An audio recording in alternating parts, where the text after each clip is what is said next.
porque hacer arroz árabe nunca fue tan fácil. Comenzamos derritiendo un trocito de mantequilla. Luego agregamos cabello de ángel y movemos hasta que se encuentre bien doradito. Lo colocamos a un costado para sofreír ajo y a mí me gusta echarle chorizo y cabanossi. Igualmente también doramos. Luego agregamos 2 tazas de arroz. Luego revolvemos por 5 minutos para que agarre todo el saborcito del cabanossi y del chorizo. Para luego agregar 2 tacitas de gaseosa negra, la que más te guste. Debería haber agregado pecanas, pero la verdad a mí no me gusta, pero si tú gustas puedes echarle también. Seguimos con un chorrito de sillao, pasitas negras y movemos.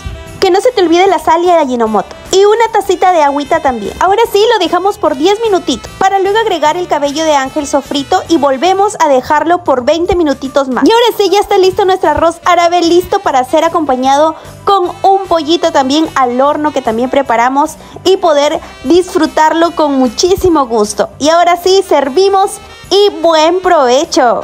Miren esta delicia. Sígueme para más recetas. Chao, chao.